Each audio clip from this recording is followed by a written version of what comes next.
Bar കോഴ കേസിൽ K M. മാണിക്ക് അനുകൂലമായി നിയമോപദേശം നൽകിയ എൽ. നാഗേശ്വര റാവു ബാർ ഉടമകൾക്ക് വേണ്ടി ഹാജരായതിന്റെ രേഖകൾ റിപ്പോർട്ടറിന്.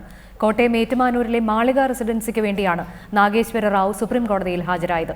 ബാർ ഉടമകൾക്ക് വേണ്ടി ഹാജരാകുന്ന അഭിഭാഷകനിൽ നിന്നും വിജിലൻസ് ഡയറക്ടർ നിയമോപദേശം തേടിയതിനെതിരെ പ്രതിപക്ഷ നേതാവ് വി.എസ്. അച്യുതാനന്ദൻ അടക്കം രംഗത്ത് വന്നിരുന്നു. മാളിക റെസിഡൻസിയിൽ ഹോട്ടൽ ആൻഡ് റെസ്റ്റോറന്റ് ലൈസൻസ് ഇല്ലാതെ ബാർ പ്രവർത്തിക്കുന്നതിനെതിരെ പാർട്ണറായിരുന്ന ശ്രീകുമാർ ഹൈക്കോടതിയെ സമീപിച്ചിരുന്നു. എന്നാൽ ബാറിന് അനുകൂലമായ ഇടക്കാല ഉത്തരവാണ് ഡിവിഷൻ ബെഞ്ചിൽ നിന്നും ഉണ്ടായത്. ഇതിനെതിരെ ശ്രീകുമാർ സുപ്രീം കോടതിയെ സമീപിച്ചു. 2012 ഏപ്രിൽ 27 സുപ്രീം കോടതി കേസ് പരിഗണിച്ചപ്പോൾ മാളിക റെസിഡൻസി ബാർ ഉടമകൾക്ക് വേണ്ടി കോടതിയിൽ ഹാജരായത് നാഗേശ്വര റാവു ആയിരുന്നു. ബാർ ഉടമകൾക്ക് വേണ്ടി ഹാജരാകുന്ന നാഗേശ്വര റാവുവാണ് വിജിലൻസിന് നിയമോപദേശം നൽകിയതും. അഴിമതി നിരോധന നിയമത്തിലെ വകുപ്പുകൾ പ്രകാരം കോഴ വാങ്ങിയതിനോ ആവശ്യപ്പെട്ടതിനോ തെളിവില്ലാത്തതിനാൽ കുറ്റപത്രം നിലനിൽക്കില്ല എന്നായിരുന്നു റാവുവിന്റെ നിയമോപദേശം.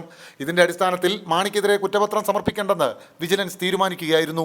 ബാറുകൾ പൂട്ടിയ ഹൈക്കോടതി ഉത്തരവിനെതിരെ സുപ്രീം കോടതിയിൽ നടക്കുന്ന കേസുകളിൽ ബാർ ഉടമകൾക്ക് വേണ്ടി ഹാജരാകുന്നത് നാഗേശ്വര റാവുവാണ്. സംസ്ഥാനത്തെ ബാർ ഉടമകളുമായി അടുത്ത ബന്ധമാണ് എൽ. നാഗേശ്വര റാവുവിനുള്ളതെന്ന് വ്യക്തം. ബാറുമായി ബന്ധമില്ലാത്ത ഒരുപാട് നിയമജ്ഞരുള്ളപ്പോൾ എന്തിനാണ് ബാറുകാരുടെ അഭിഭാഷകന്റെ നിയമോപദേശം വിജിലൻസ് തേടിയതെന്നാണ് ഉയരുന്ന ചോദ്യം. കോട്ടയത്ത് നിന്നും സനിൽ ഫിലിപ്പ്, റിപ്പോർട്ടർ.